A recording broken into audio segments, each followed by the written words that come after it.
Last time on Federation Friday.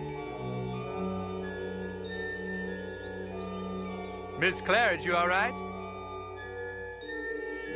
You can talk to me, Miss Claridge, I understand. 1 beep for yes and 2 for no. Don't you think you should get out of the street? Look, you don't have to be so cold. I'm just trying to help. Ooh, sorry. Ready for the weekend. The invisible Marty. He's down there somewhere. It's in some nebula. I always heard radio was theater of the mind, so I'm just trying to recreate that tonight. And I love this part. This is where Spock sneaks in, and I guess this is down in the computer room. Is that what they called it? Yeah. Now, do you recognize the set? Yeah, it's from Star Trek. Every set that's not the bridge. Okay. More specifically, do you know what this is a redress of? So I think this is maybe the computer/radio station. And then we have he goes off to look at something, and then Spock comes in, and I thought this made me laugh so hard. He just walks in, he's shoulder high behind the computers, but he decides when he gets past the gate to bend over and hide behind the fence. Yep. So we're looking at a screen that's looking at a screen that's looking at a screen. I don't know if it's the fear of what the Telosians would do having humans, or the fear of having the Telosians have access to ships that they could leave and go out across the galaxy and do what they wanted without any way of being able to be stopped. And now, the conclusion.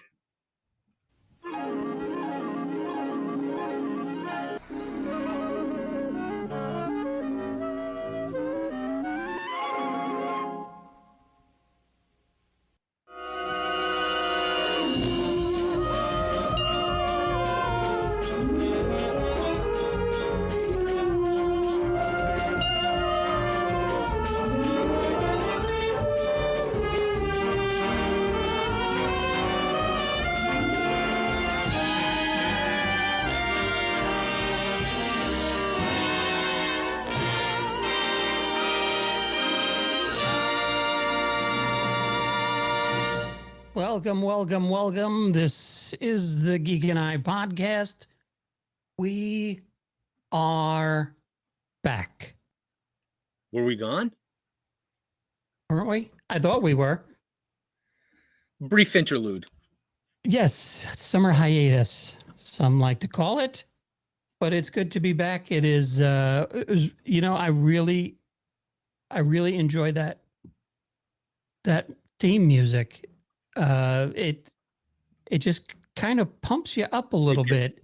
It certainly does. Not necessarily for this piece of garbage that we're doing today, but in general, watching the TV show, that is a really, really good theme song. So I have to tell you, I enjoyed the recap, and very recently we had some work done in the house, and we put in clear shower doors. And the first thing I did when I got them was go in and do the Spock hunch to see if anybody could see me. Sadly, they were able to see me through the glass doors. So I think you need some kind of mesh panel not to be seen. Oh, okay. So that's what it is. It's just because it's not glass. If Yeah. it's mesh, Mhm. then okay. However, Future reference. the second thing I did, of course, was the ship out of danger with my hand pressed up against the glass. Yeah. And got in trouble for leaving fingerprints on the new glass doors. So, yeah. We left on a cliffhanger, and now we're back. Yes. We had a cliffhanger of our own. We did. Yeah, it was quite a. I think it was May. Wasn't it May? It was. Yeah, probably around the time of my birthday, I think. Yeah. Yeah, because I needed to pull down the studio. As you can see, we're in our luxurious corner now. I needed to pull down the studio and turn it into a bedroom for the mother-in-law. Then I flew out to New York, flew over Citi Field, and we'll get to that in a little bit. But yeah, flew over Citi Field, landed at LaGuardia, and almost died a couple of times on the way back from the airport to my mother-in-law's house, because the driver that picked us up, let's just say he had a long day. Oh, geez. And we're driving, well, according to him, and we're driving along the I want to say it was Northern State, right? Northern State. And then we jumped onto the LIE over by Hicksville. And that for where those out of New York, driving is a very, very loose term here. Were you in bumper to bumper traffic? No, we were actually, yeah, we were actually driving. I was about ready to, play the part of Jesus and take the wheel, because this guy was like, oh gosh. Was it an Uber driver or? It was a limo service, but it was like Fred's limo service, and Fred was taking a nap on the way home. Oh, that's scary. So I kept talking to him, needless to say, be like, oh, when did they put that in? Oh, no, that's been there for so long. And then we finally got past, what is apparently there's a casino now. Jake's 58. Yes. And we got to Jake's 58. And I said, yeah, it's been a long day. He's like, oh, let me tell you, I drove from here. I live out here, and I drove to Jersey to pick up somebody, drove them back, and then drove out to get you. And I'm thinking to myself, man, that is way too long to be behind the wheel of a car. And yeah, it was quite the trip. Right? Yeah, that's a hike. Yeah. Yes. Did you from the expressway enjoy the view of Jake's 58, which is about 6 months away from becoming the Biff Tannen Casino? Is it really? Yeah, they're expanding. Yeah. Yeah. Are they going up, or did they buy more land? Sideways and up. And Wow. They're putting in a huge parking garage, because everybody parks on the service road, which they're not supposed to, but and it's not a big casino at all. It really nothing to compare with Connecticut or Atlantic City, but they do a pretty good business. Have you been there? We went once. We played hooky and we went there, and they had a Munsters slot machine, which just kept me occupied for hours. So yeah, it was okay. It was okay. Yeah, I have 3 of them within driving range here in Texas, right across the border into Oklahoma. I got Windstar, a Megastar, and A Death Star. a Death Star. Yeah, for your wallet. What is that one? A Choctaw. So that's no straight flush. And you don't go.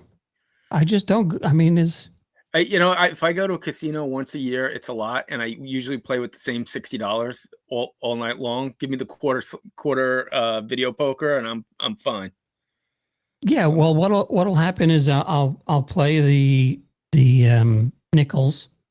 I'll have a bucket of nickels, and I'll get down, and then I'll get back up, and I'll have a ton of nickels, and then my wife will come along and take my bucket, and That's it, huh? that's it. The bucket goes dry really quickly. But I see you're wearing the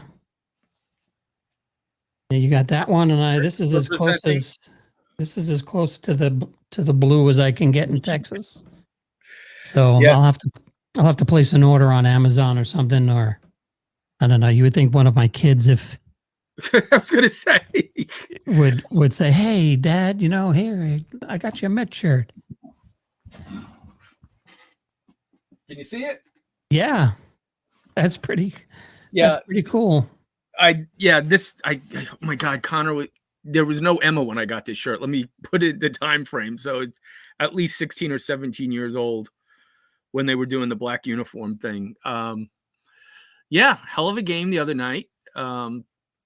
Was with my brother and my son and my nephew, and we all were pretty much ready to throw the towel in. Look, because it's been, for me, 47, 48 years of this. So in our eyes, there was only one way that this could go. And at one point, right before the ninth inning started, I was like, maybe we should switch and become WNBA fans. What do you guys think? Can't go through this anymore. And, the beauty of baseball. It really just was a remarkable comeback. We were screaming when Pete Alonso hit that beautiful home run.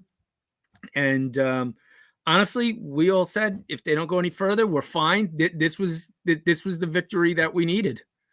Not the one we deserved, but the one we needed. Yeah. And we'll take it. I'm on the opposite side.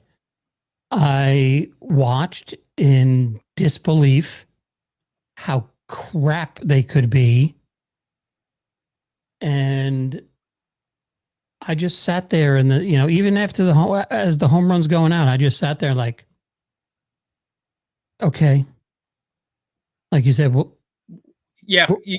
give it away on Saturday, or next. What could happen now? Yep. What's next? Next Friday we'll lose it in the ninth to Zach Wheeler and on a Bryce Harper, grand slam and in the bottom of the eighth.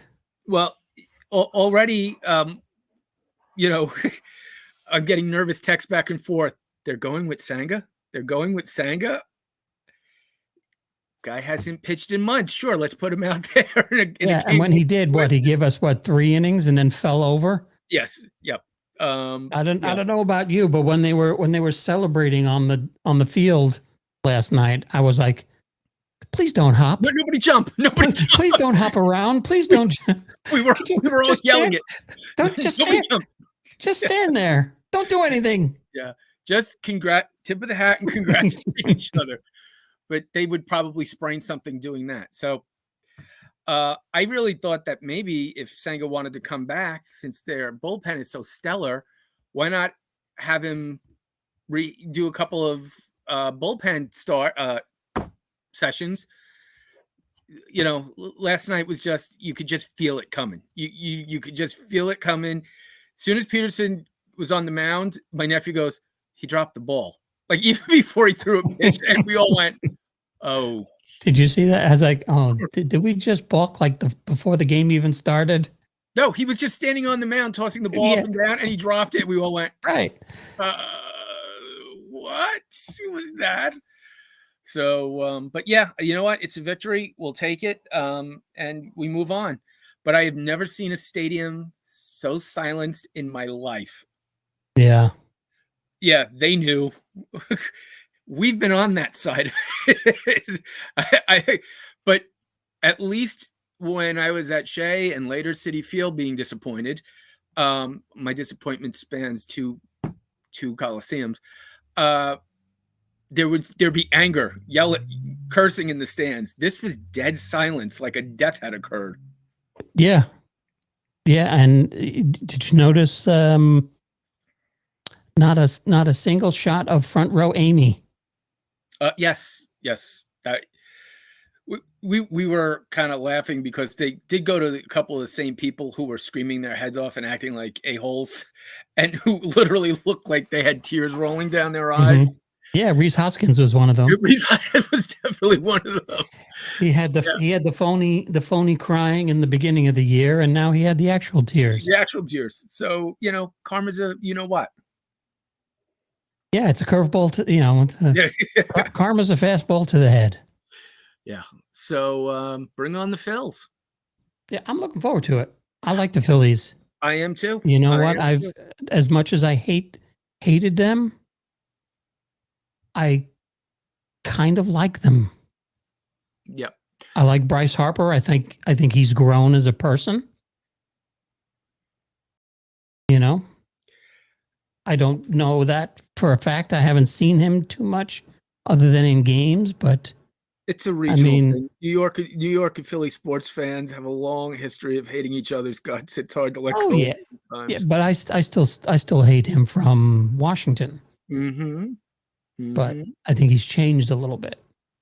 Well, rumor has it they're floating the idea of having Chase Utley throw out the first pitch, which I hope somebody runs out, slides onto the mound, and breaks his leg. Yeah. Again, karma. So, yep. All right. Well, we figured out where we left off in last quarter's episode, and we are. I guess we're there now, right? Yeah. So let's see what we have as far as part 2 of the Menagerie. What did you think of part 2? Did you have to watch it again? I watched it literally 10 minutes before we started, just as a quick refresher. I know the episode pretty well. I knew it better than I thought I did, which was great. I enjoyed it as much as I did the first part. I think, again, very clever thing to do to take that unused, unsold pilot and kind of work another story around it. I think it all kind of fell into place. There are a couple nitpicky items I have with it, like at the beginning when Kirk and Spock and Menendez are in a darkened room posing for the album cover of a progressive rock band. That was that was a little strange. What's even stranger is we cut to Menendez and Spock in regular light and Kirk in a closet where he's totally backlit for some reason. But yeah, it was good that we got the recap because I couldn't remember where they left off, quite honestly. And I enjoyed the hell out of it. I really did. Yeah, this was a part 2 was actually very, very. It was enjoyable. I thought they wrapped it up kind of the way it should have been. I think it was neat what the idea of the episode was. I think there might have been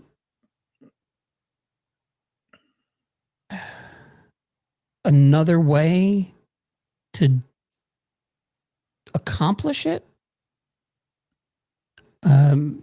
But basically, I mean, we're here watching the now we don't know at this point that are these mind projections from the Telosians yet, or I'm assuming that they're mind projections because they, the view screen doesn't stop and force them to watch an ad every 13 minutes. So 13 minutes. I could watch 5 seconds and then get another ad. Yeah. I'm assuming that these are projections being projected on the view screen just for convenience. So they're projecting Pike's memories? They are Do probably projecting things from their perspective.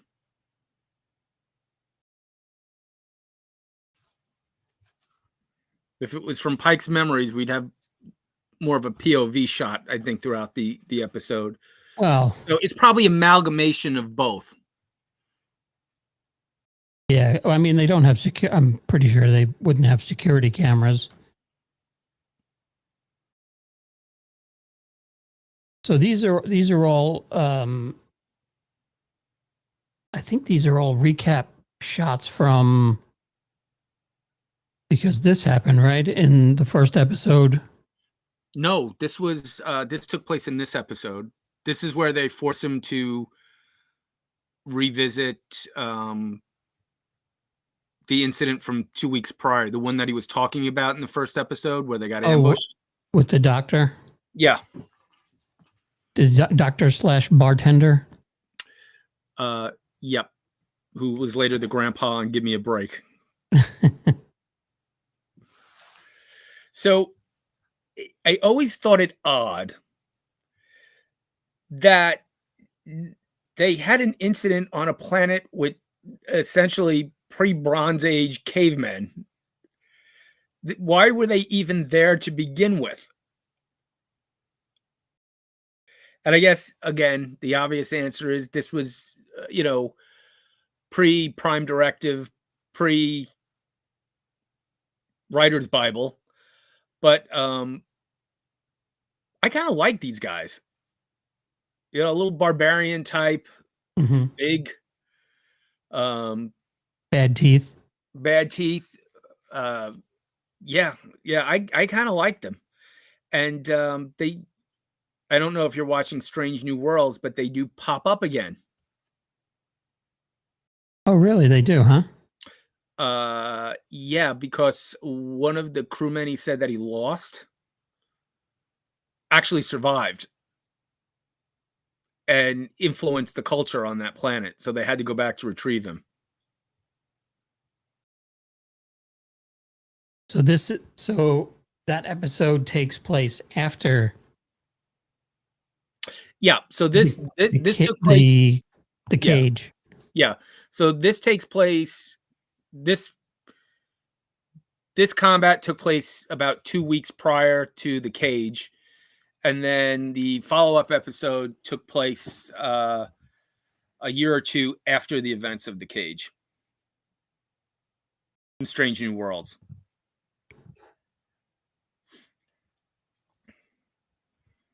I thought Jeffrey Hunter did a great job as Pike. I don't know why they wouldn't give him another shot in the next pilot. So from what I understand, it was a combination of things. And by the way, I love his Captain Federation pose here.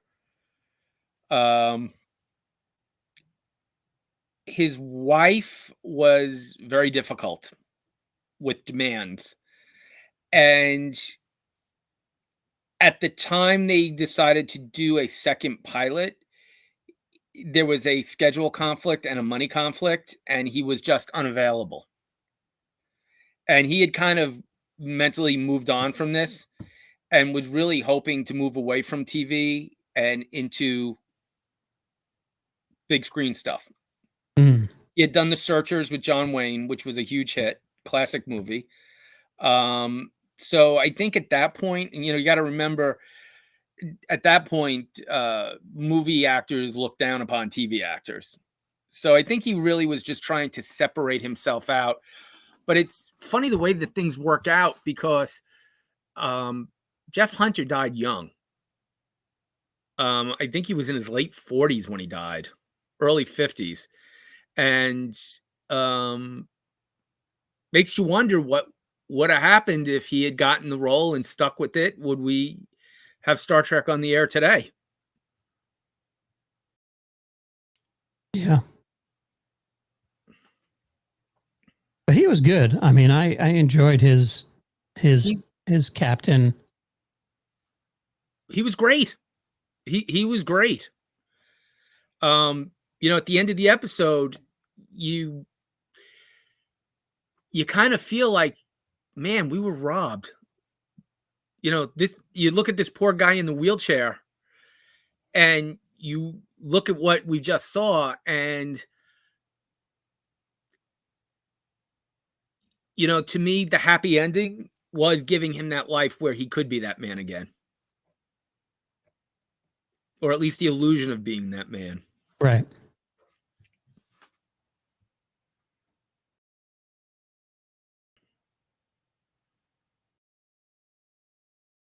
So there's a couple of really cool, I guess, for lack of a better phrase, kills that he does, where I think the barbarian, is he knocked down, or does he jump?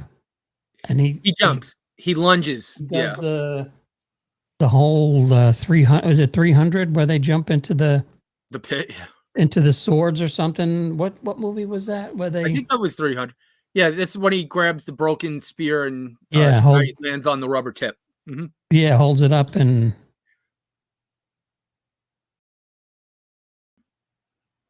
then he's got the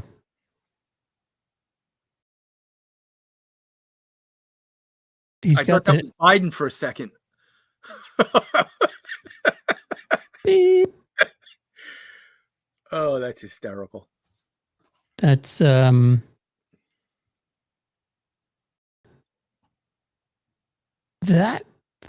shot there got me a little bit, because I think after seeing the look on his face there, like, I think he kind of fell for her.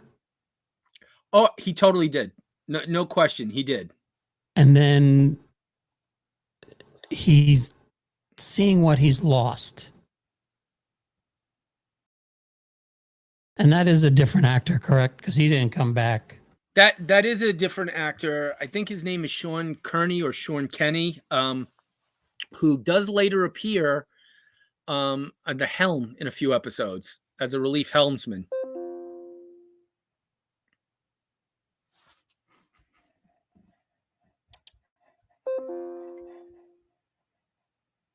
So now we're remembering where they're trying to get into the cave, and the Federation motorcycle gang the comes Feds down. Comes down, and we have now did they know at this point that the projections, that they were seeing things? They did see the walls disappear and stuff like that. They understood that projections were going on. And it's Dr. Boyce who actually says we could have sheared it off before and have no idea with their power of illusion. That's where he says this, right? Yeah. So they didn't think of sending anybody over there to check it out? Put their hand through it or something? Can you go? You in the red shirt, go check. I have to tell you, tell me if it's hot. I really regret that they did not continue with these landing jackets. They are pretty cool. I mean, we think about the one where Sulu got stuck on the fridge planet. They didn't have one of these spare jackets kicking around they could have sent down. And what was it with that episode? They couldn't get anything down to him. That was electronic. The electronic stuff didn't work, and so a jacket would have been fine. Yeah, but it turned into a summer jacket. So, so yeah, it was more of a windbreaker. Yeah, it was a very light vest. Yeah.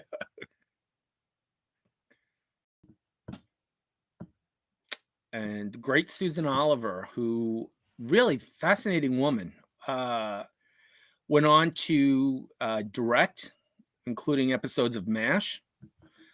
Got her solo pilot license at a time when that was kind of unheard of for women. Again, died at a very young age. I think another talent we were robbed of.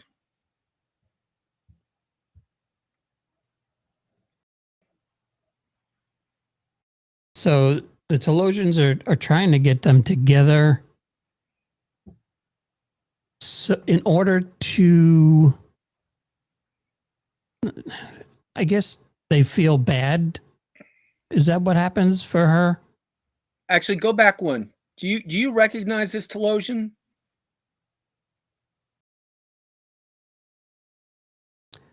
I recognize the mouth. Okay. It's Granny from The Last Starfighter. Who is it? You remember The Last Starfighter? His grandmother? Her grandmother, Granny? That's Granny from The Last Starfighter. That's Meg Wiley. She did a ton of stuff in the 80s and 90s and the 70s. Wow. Very long career. You wouldn't know that was a chick. Yeah. They had a lot of women stand in for the Telosians to give them that frail, small body look. And I think it was quite effective, actually. Now, I wanted to ask you last time, and I don't remember if I did or not, but on the prosthetics for the head, in the originals, did they did. They bubbled like that? Because that's pretty cool for 1960s. Yep, simple plastic tubes and air bladders under the rubber part, and it goes right up the back of the head, neck, and somebody was with a little hand pump pumping them up like that. Yeah, because that's cool, and it's pretty freaky when you see it. It's a great effect, and I honestly will say I don't think any makeup effects in the series ever matched that from the pilot.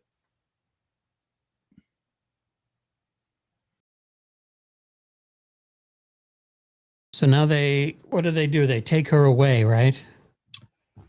Yes, when she starts telling him about the history on the planet, and only now it's starting to support life. I guess they decide that she's opening up her mouth too much, and for some reason take her and leave the dress.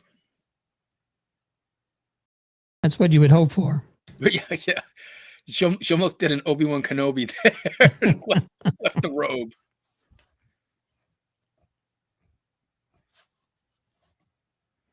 And there's Spike checking out the dumbwaiter.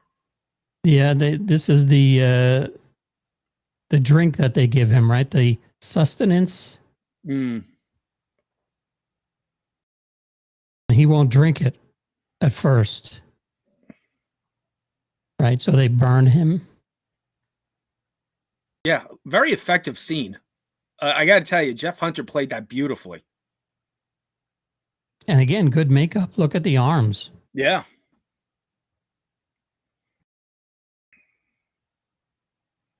And then he flashes into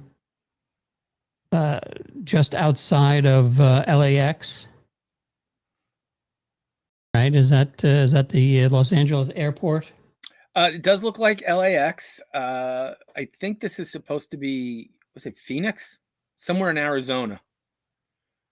That has been obviously terraformed.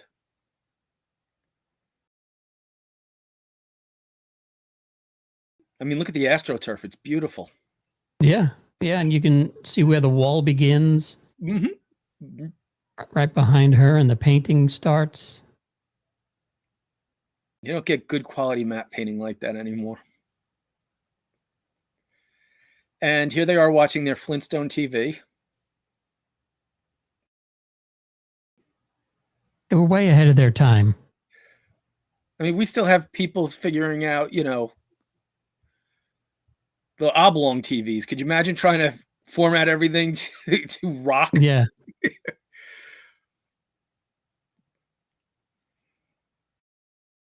And then this is like This is like the poster for like Reservoir Dogs or something. They look like the backup singers for a band that was formed at Schneider's Children's Hospital. But I guess if you wear the Mercedes medallion around your neck, you're the leader. Yeah, I think that's what it is.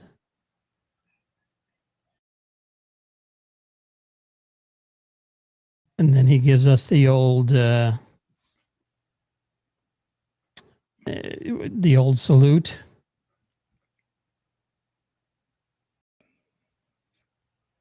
And then we flash. Is this a memory of his where he went to Orion, or no? Is this Orion? You know what? They don't specifically say, but I have the feeling that they built it out of a memory someplace he had been. May not necessarily be Orion, but it could have just been a settlement or something along the lines, or a smuggler's route that he was familiar with. But there's a party going on here, that's for sure. And for some reason, that pool just reminds me of the phony pool in the Love Boat set. Right, yeah. In the middle of the Lido deck. But, and I guess they got every prop out of every biblical movie Yeah. filmed on the Paramount lot over the past 50 years or so. But yeah, I kind of like this scene, with the exception of the wardrobe choice by Pike here. Why he's dressed in purple gowns is beyond me, but whatever. Yeah, and then Kirk is tearing up, wishing that he was there. So this has to be one of my favorite lines for the progressive Star Trek. When Commodore Mendez says about the Orion women, they're like animals. And the look on his face is wistful. Yeah, they sure are. Boys, we have a road trip. Yeah. Sulu, set course for Orion maximum warp. And usually the Orions that they have look really good, but I don't know what it is. I think she looks better as a blonde, because that's her, right? Yeah, the film went through a lot of changes because the lab kept color correcting it, thinking that there was something wrong. Oh, okay. I think I heard something like that. Yeah. So I don't know if this is back to the original film stock or they recolored it to go back to what they wanted it to be. But I think, honestly, and you got to remember, there were very few color TV shows on at this time. This is stunning. I mean, the colors in this are fantastic. I mean, literally, I think you got every color of the rainbow in that shot. Did it ever win any Emmys? No. No? No. There goes Captain Barney. The original Grimace. Yeah, I was just going to say Captain Grimace. Captain Grimace.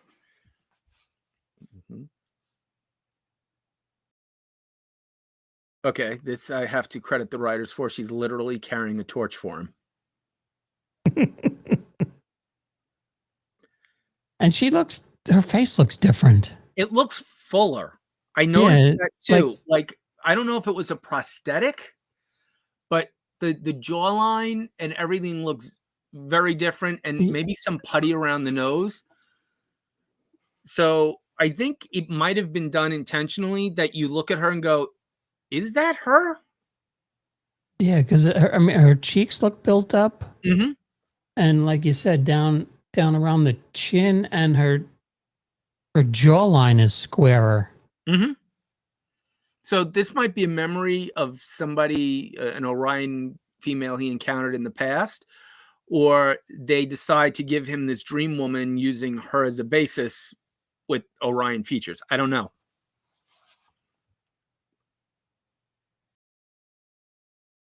So then we beam the away team. Were they calling it the away team yet? Landing party. Okay. So the landing party comes back and we have, is it the guy with the, oh no, it's Spock. Yeah, Spock is in the background. He comes in, he goes, the women. Women! Yeah. Settle down, Spock. But what I love is the guy on the left is packing and ready for action. He's got his weapon drawn in the transporter chamber, ready to pull that trigger when he materializes. So they take does all she have is number one? Does she have a name yet? Did she ever get a name?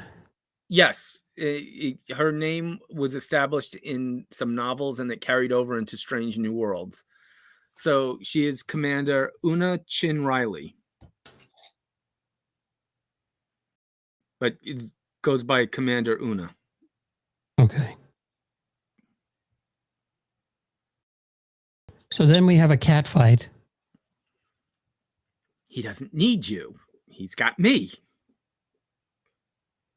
And you can tell her cheekbones don't look as puffy. And look how pointy her chin is, as opposed to square the other time. So I would be willing to bet, and I can do some research on that because now I'm curious. They may have done some manipulation there. So he's got his whole harem going. And they say one is he can choose, right? They want him to choose, like one is smart, one is strong. What would the it really, it's so typical 60s writing, has unusually strong female drives. She's horny? Like, I don't know what that was. So, because I mean, I remember watching this years ago, and my wife said, well, does he mean? I said, I think that's what he means. I'm not entirely sure. But yes, or maybe, I just thought once we'd get through an episode without hearing that, but that's fine. That's fine. Yeah, so I'm not sure unless he meant motherly wife. And again, this is through the eyes of 1960s writing. A line like that probably would not cut it today. And shame on the Telosian for assuming her gender choice. So, and that's when the Taco Bell kicked in. Well, no, I don't think so. I think that's him realizing, my God, I could have 3 wives. Please, no. Get me out of here. Get me out of here. I can't do 3. And then we got what's her name in the back, just like face palm, the original face palm. Yeah. That's the I'm gonna kill my agent face palm.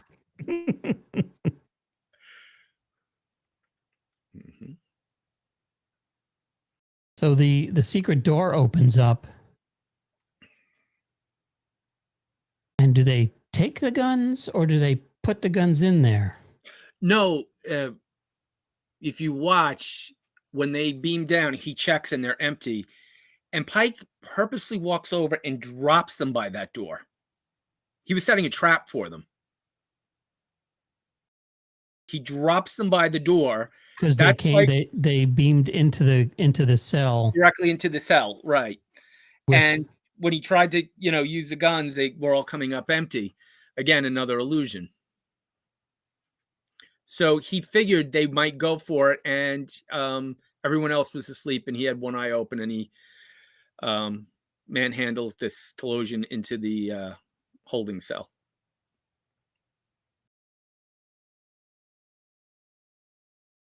And then he grabs, I guess, Granny Mm-hmm.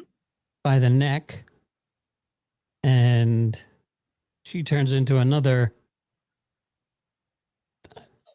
creature. Do we know? Do we have a species for that creature? We don't, and again, kudos on the makeup work. This is actually really nice work for a very short scene, and it is not reused at any point, which is kind of unusual for a show like this not to reuse this sort of thing. I love the fangs. I love the square pig snout. It's just a great mask. It's very, very Gamorrean guard. Yes, it's very Star Wars in general. Yeah, I love it. Got the Chewbacca fur all over it. Mm-hmm. Now he's got him at gunpoint, and they know that the weapons work. Yeah. So if he pulls the trigger, I mean, can you? If they get a phaser through the chest, Oh, they're dead. Does the illusion? I mean, can they keep that illusion up, or are they done for? I would think. Well, there's a throwaway line where one of the other Telosians says, essentially something along the lines that, the rest of our population is already probing his thoughts. I don't know if this is like a collective illusion being projected or it's specific to the individual. I would think in this case, because the keeper turned into that ferocious beast and then back again, that the keeper had some kind of control over what was going on there. When the magistrate, I think, is actually the technical name. So I would think that they showed fear. She dropped the illusion about the hole in the cell when threatened. Mm-hmm. So got to be controlling it.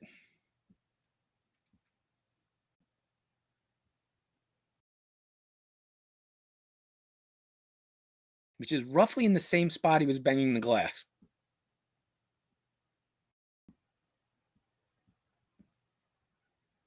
And is that another cell across the hallway?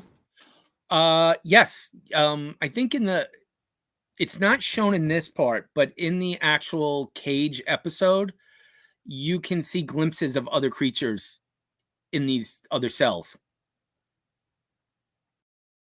Didn't want to pay those actors again, huh? I think there was like a bird-like creature. They were right. Yeah. I think they were Yeah. I think they were more along the lines of, dare I say, like a Lost in Space type looking creature. And obviously by that point, I think they kind of had a directive to avoid that kind of stuff. So were the Telosians originally collecting for like a zoo, like on that Orville episode? Or, I mean, what was their purpose for bringing Pike down? They needed people to repopulate, to rebuild.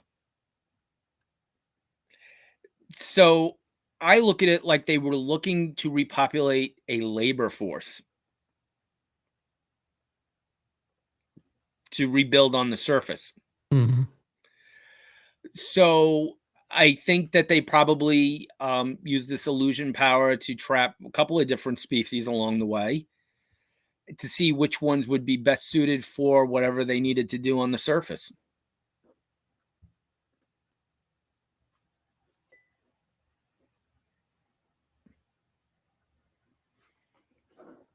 So now Pike is. I don't know. Is that the look of longing, you think, that he wants to go back? And I see regret. I see regret, and I see a little heartbreak. because he's seeing an opportunity that squandered, essentially. Right. If he had stayed, no accident, no wheelchair, different life. Yeah, but would he been a slave working hard labor up on the surface? Probably not. One man's not going to make a difference. They would have to try and get more to repopulate. I think they were using them as the test subjects to see if humanity would be a good choice. And the simple fact of the matter is that there were other species there. So to me, it indicates that Telosian did not dispose of them when they were done. They did take care of them. Gave them everything that they wanted. Yeah. So that bird guy that was across the hall had a bird chick that he was hanging out with. As long as he played the game, yeah. Yeah. So I don't view them as monsters or bad guys as much as they're misguided.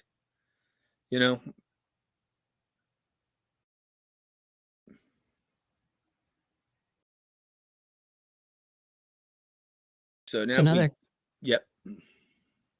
Coming to the surface as he still has him at gunpoint.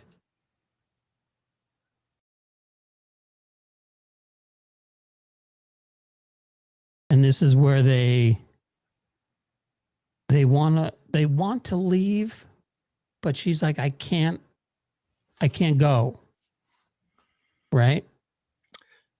They threaten to blow themselves up unless they can leave, and they say you're far too dangerous for us to keep. So yes, you can go. And he says, well, she's got to go with us. And that's when she fesses up and says, I can't leave. She was willing to blow herself up.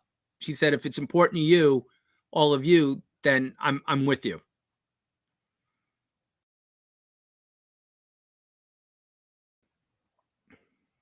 And he can't understand why she would rather stay. So the girls leave, right? Yep. They beam aboard. And he's trying to figure out why she wants to stay. And does she ask to drop the illusion, or do they offer to show him? Does he figure it out that she's I think they drop it and say this is why she can't leave. And there's just a really funny scene where the Telosian does this weird side eye, like, uh-oh, here it comes. And they do this. One of the things I have to say in the remastered edition, the dissolve makeup thing was so much better than in the non-remastered version. The old remastered version really looked like, Lon Chaney turning into the Wolfman in stages. Mm-hmm. This, they did a nice job digitally manipulating it to make it smoother. So, yeah. And to me, the most chilling line in this whole episode is they put me back together, but they didn't have a roadmap how to do it. They'd never seen a human before. I was like, oh. Right. Yeah. They just guessed. Yeah. I think this is what, yeah.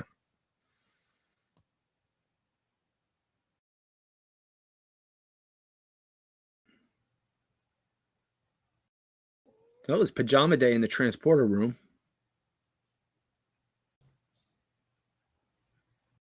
Then we're seeing again the end of the projection, correct? Yeah.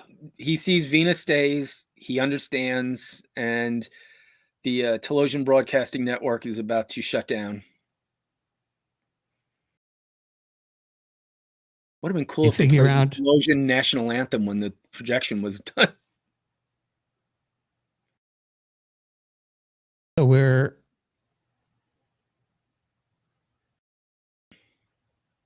he starts to disappear. Mm-hmm. And for the first time ever, Kirk didn't jump to the weird assumption that he was a ghost. He pieced it together, and I think this is a great twist in the episode to find out Mendez not only wasn't there for the whole episode. He wasn't Right. at the starbase. He wasn't in the shuttlecraft. So great twist. But they did bring Spock did hijack the Enterprise. Yes, he did. Yes, he did. And they, what's the word I'm looking for? They not manufactured, but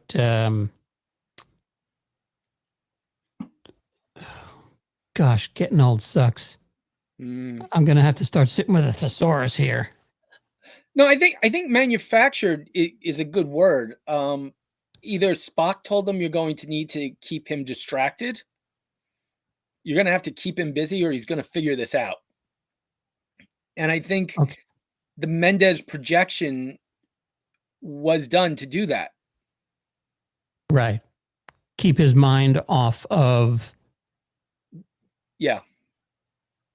the journey and figuring out how to turn the ship around. Mm-hmm. Yeah, give him.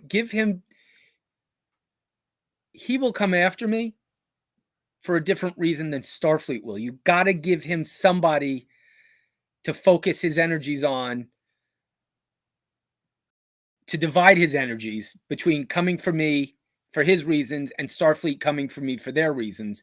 It's a distraction. That's all it was. It was to keep Kirk occupied.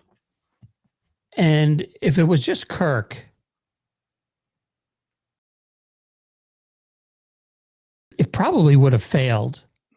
But being that it was a superior, and the superior said, I want to have a trial, you're taking my orders and following them. Mm-hmm.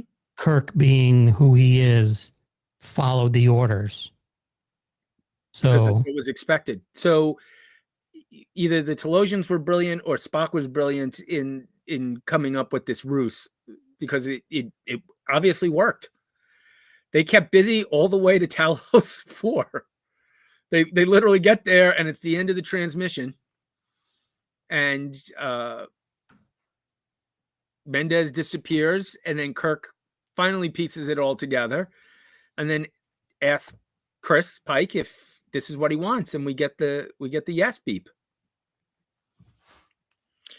And one thing I never knew was how quick Vulcans were. Yeah, I was going to say that. Like, Hey. I rewound that. As I did the video skip somewhere? Yeah, because the door closes and then they're down on the planet. Let's assume that the transport room is directly across. They got to get him across. There's no ramp. Right. They got to get him up the steps. Get him on the platform, lock in the coordinates, and it takes a good 5 or 6 seconds for that thing to warm up and beam you down. So, especially when you got this guy going, how does this work? Well, that's why he said it looks like they just woke up in a pajama day. Notice we don't see him again. So I actually went on the IMDb to see if there was a deleted scene to explain that. They kind of say that this is a last gift from the Telosians to show Kirk what they were going to do for him, that it's not necessarily he's there. Okay. So I can buy that based on everything else that we saw. Okay. So like a fan theory saying, okay, this is, we're going to show you what life he's going to live. Yeah. He's not here yet. And there hasn't been a transporter accident. Yeah. Well, your chief engineer is installing the ramp. We'd like to show you what we would do. I'm sure you have other things to do than sit here. Yeah, that was, I mean, all in all, that was it was a good way to take that first pilot and make use of it. Mhm. And I don't remember, did we, yeah. That's usually how I feel after. Which great parody commercial, a place for Pike. There's a bunch of old people in their beeping chairs. But that was now I was going to ask a question. Did they come up with that because the season started taking off and they needed time to make more episodes, more original episodes, or was this like was it something they could do quickly to throw out 2 more episodes to give them another more space to create the next? So from what I've read, there were a couple of different reasons. One was some of the effect shots for some of the episodes were taking longer than anticipated. And 2, they were going over budget. We're early in season 1 and they're already over budget on 3 or 4 episodes out of the ones that we've seen. So this was a nice way of doing really, at least for part 2, it's a one set episode. The first one, we had the redress of engineering, we had the bridge, and we had Mendez's office, and everything else was really redresses. We had the interior of the shuttle, which was already built. So it was relatively inexpensive. And the whole second part, really, to film the wraparound stuff, you probably cut at least 4 days out of your production schedule. If they turn them over in like a week to 10 days, you're saving a ton of money. So I think if memory serves, it was really done because of the budget constraints that were already starting to be put on them because of the effects. And the theory was we get the effects, we build them as we go along, and then we will reuse them. Maybe not to the extent of a Battlestar Galactica where, how many times can you see the Viper do this? Yeah. Right. But now it would be so inexpensive to do this. There would be no need to do a show like that. But I think because their backs were against the wall, they really came up with an ingenious solution. And saying, look, we have a whole episode here we could show. It's a totally different cast, but let's find a way to make it work. Or they could have done it as a flashback story of Spock telling the story of what happened to Captain Pike. They could have, brought Majel in to do a guest spot and reminisce with Spock about it. So I think the courtroom setting thing was good. I think it added some seriousness to the situation. Spock's career and possibly his life was on the line here.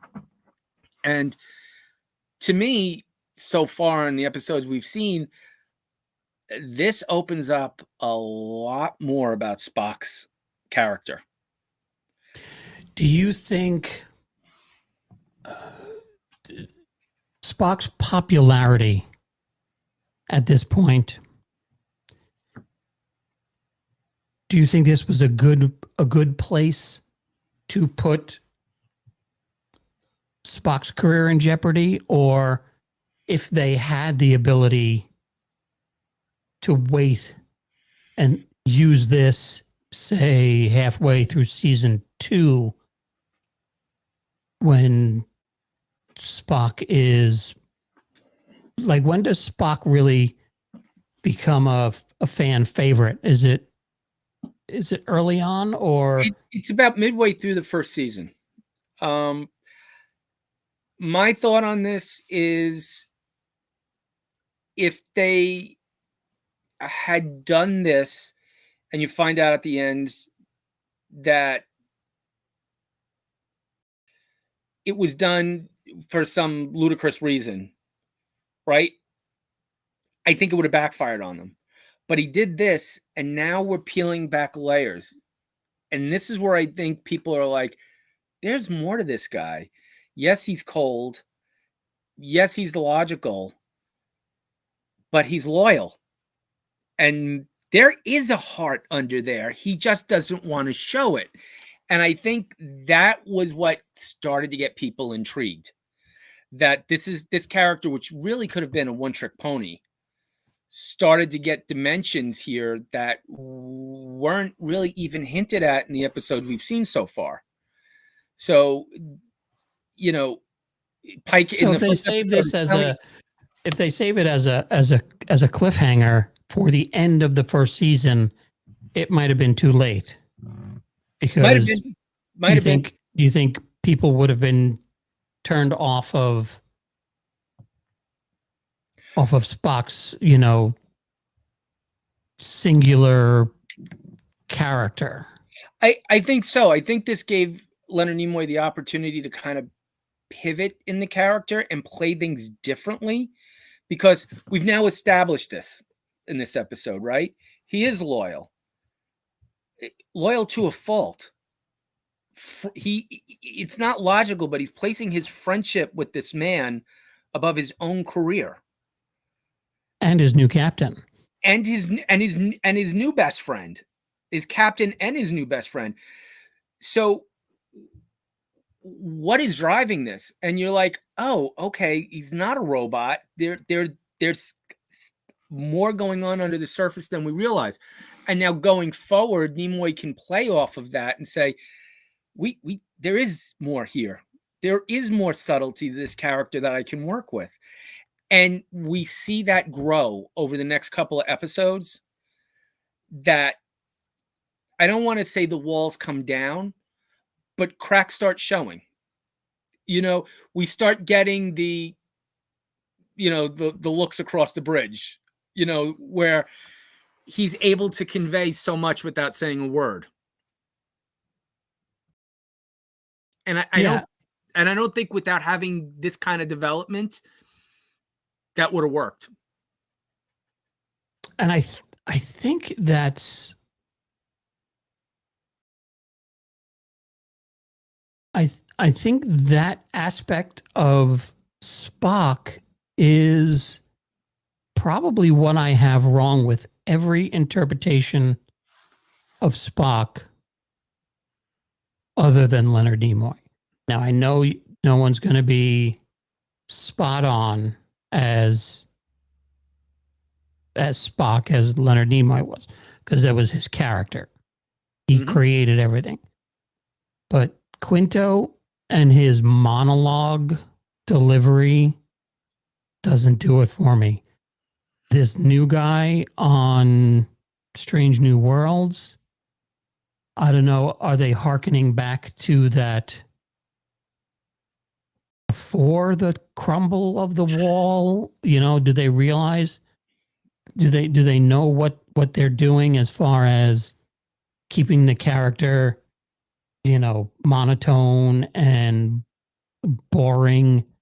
And not when I say boring, not as a boring in the episode. Yeah, just because there's a lot of times where you especially during the movies, when you hear Spock speak, and he speaks like a normal person.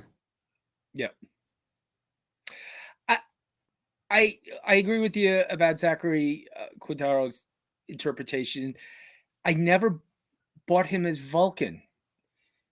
He was almost like a raging human playing a Vulcan. There was always this simmering underneath his Spock.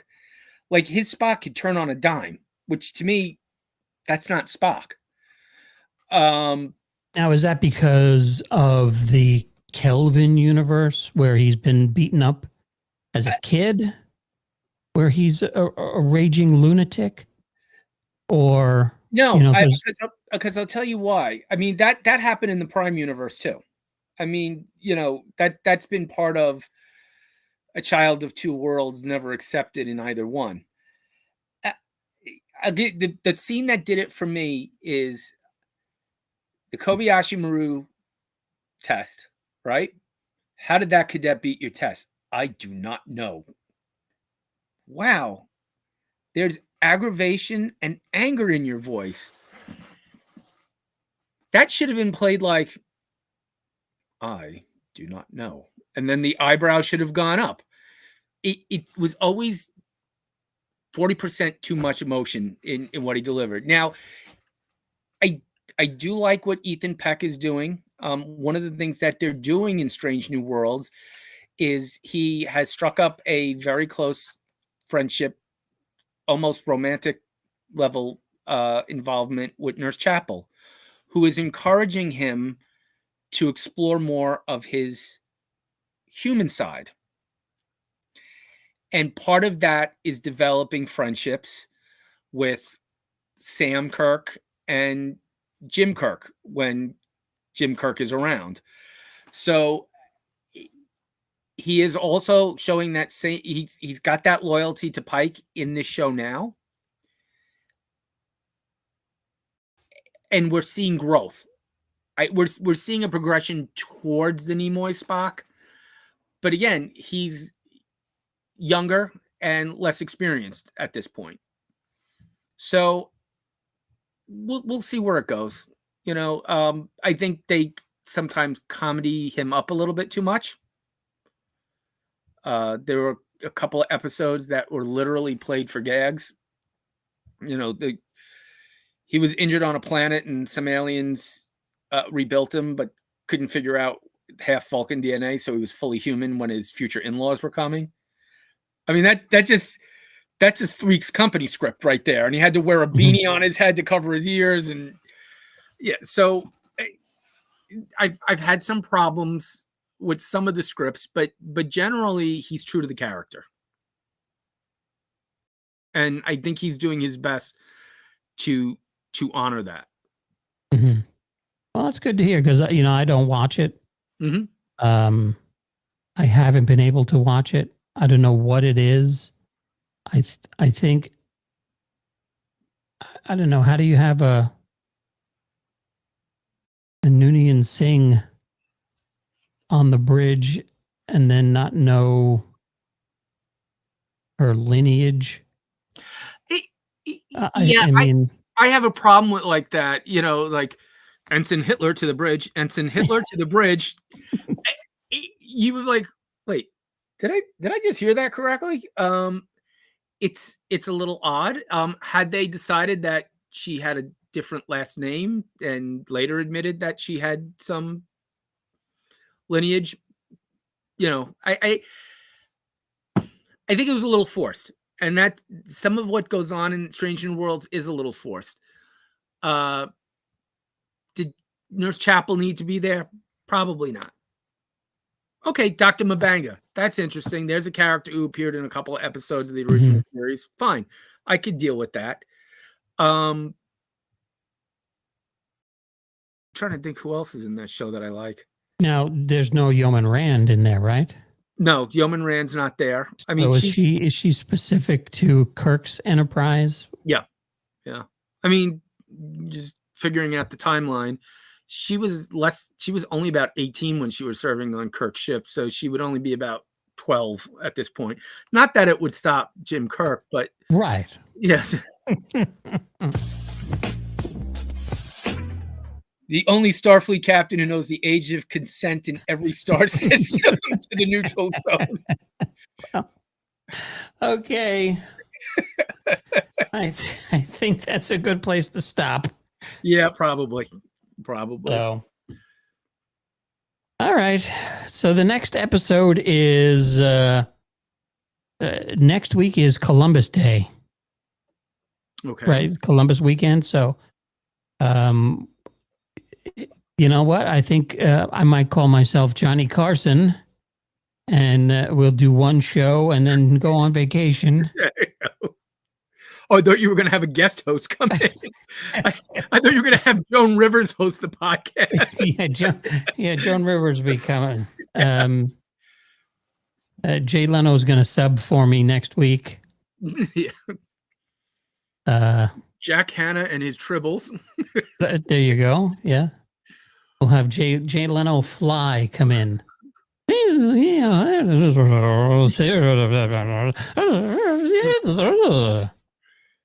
And one show I miss. Yeah. Is the Late Late Show. And Floyd R. Surak.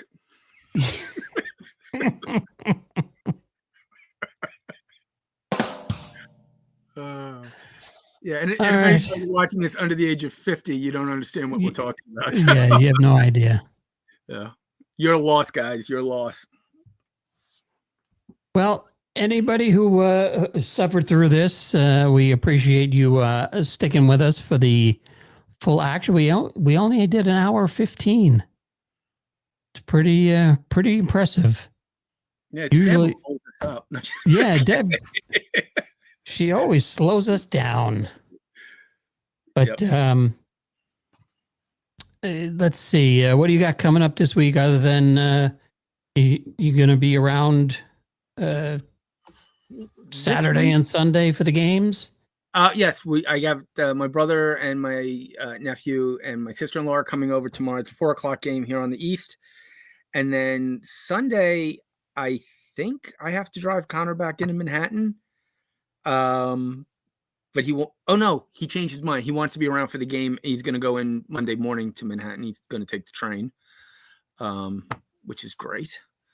Actually, we're going to stay around home today because my poor dog started her chemo treatments today. Another round or it just started. So she had 2 surgeries and now she's getting 6 rounds of chemo once a week, every 3 weeks for the next 6 to 18 weeks. So we figured we'll stay home just to see how she's doing. Don't want to leave her alone. Yeah, no, I understand.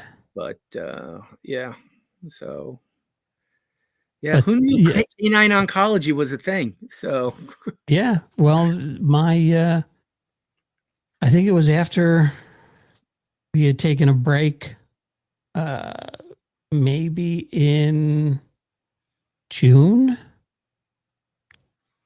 Might have been June because I posted a video that I made. We had to put Zoe down. One of my 2. She was, gosh, I had her. Let's see, we're what is this? 24, right? So we're 11 to 24 is 13. Mm-hmm. So we're 13 years in Texas. Wow, is it that long? Yeah. Jeez. We left in August of 11. So we're 13 years in Texas, and I think we had Zoe 2 years before that when Jen went in the military. So she was probably 15. That's a good run. 15. And just got really bad, and we had to put her down. And I think Buddy is still not over the loss. Yeah, they get lost without their partners in crime. Yeah. And my brother just went through that. His poor dog, she was blind and deaf and had canine Alzheimer's and would walk around the kitchen for hours endlessly, just couldn't get comfortable, and it was just rough. It was just really rough. Like she couldn't even stand. She trembled when she stood. And then finally she just she started having accidents all over the place, like just zero control. And it's so tough. Although I did sit this one down and told her after all the money that's being spent, her attitude better improve pretty quickly because, and we love our pets. And I even said to my wife today, I you know what, if I could, I'd give her a kidney. She'd probably eat it, but I'd give it to her. Or I give her a kidney, it's not mine. But she's got cancer in a place I only have one of, and I'm not donating it to. I'm not donating it to it. So, and I gotta say, seeing your photos on Facebook, and if you don't mind, I don't know if you have any of her dressed up in Halloween costumes. Oh, there will be. We're working on something now. Put them on the Geek and I Facebook page if you don't mind, because she is the cutest. Thank you. Man, I cannot tell you how cute and adorable she is when you post the pictures. If you were to look up Beagle in the encyclopedia, oh God, I'm aging myself, on the internet. The encyclopedia was the paper internet. They show you a picture of what a beagle looks like. That's her. She's your prototypical tricolor beagle with the biggest, saddest eyes that have that canine hypnosis power. And now, do you remember? And I don't know if I should say this name, but my Beagle Terrier. I do. Toby, remember Toby? Yeah. White with a brown spot on her back and brown ears. Yep. She was adorable. Yeah. Yeah. We'll do anything for our dogs. Yep. So good luck tomorrow. Thank you. And let's go Mets. And you know what? Let's see how far we go. This is a whole new ball game, literally. Yeah. And if it gets to the point where you want to do a stream, and we could. Talk about it. Because that's what this channel is. It says the Geek and I, and we talk Star Trek and Star Wars and Marvel and stuff. But anything you geek over, that was the whole plan of this thing. Was I just grab a geek? Could be a car geek. Could be comic geek, could be a sports geek, computer geek. I don't care what you're geeking out over. What you're geeking out of. If you're a geek for something, you let us know. And except if you're Diddy, we don't want. Right. And apparently there's a list of people I will not be geeking out with anytime soon. Yes. Yeah. So at least for the next 25 to 40 years. Yeah. Yeah. Per incident. Yeah. Per incident. That's right. So. All right, guys. All right. Thanks for watching. We appreciate you. And we will see you next time on the Geek and I podcast. My name is John. Marty McD here. Marty McD. And next week's episode, or the next episode, that is Conscience of the King. Yes. That's up next, right? I must confess, once we I think I did go 2 episodes. Okay. Because I was hooked. There you go. So I did Conscience of the King, and then what was the one after that? That was another good one. I was close to Balance of Terror. Balance of Terror coming up soon. Yeah, I stopped for that. Yeah. I stopped for that one because I'm going to reach out to somebody who said their favorite episode is Balance of Terror, and I'm going to see if he's still willing to come on the show as a guest spot. Special guest star. All right. And you guys, if you love character development, the next episode is for you. It's chock full of character development. We'll never reference again, but it's a good one. Yeah. It kind of reminded me of Moriarty. Yeah, I could see that. Yeah. And then once we get through, how many we got left? There's got to be at least 15 or 20 left, right? I'd say we're probably about between 12 and 15. Okay, so, and then I don't know. We'll put up a poll maybe up on the Facebook page if we'll see what we can do next. You know, it's either going to be Galactica, because that's a good watch. I started doing that one, and I was like, I got to hold off. It's been so long since I've seen it. That's a fun rewatch. Yes, it is. And I was thinking maybe Space 1999. Well, it's Galactica's 40th anniversary, right? Yes. This year. 78. It is. No, wait. Is it 78, 79, 80? 40 or 45th? Maybe it was the 45th. Either way, it'd be nice. I was told there wasn't going to be math on this podcast. We keep shooting ourselves in the foot with math here. And if you don't know what that means, check out some previous episodes. I think it started with episode 1 where we couldn't count. So production order and air date order are very confusing. Yes, it is. Once again, thanks for watching, everybody. We really appreciate you, and we will see you next time. Let's go Mets. Let's go Mets. And have a great night. See ya. Live long and prosper, guys.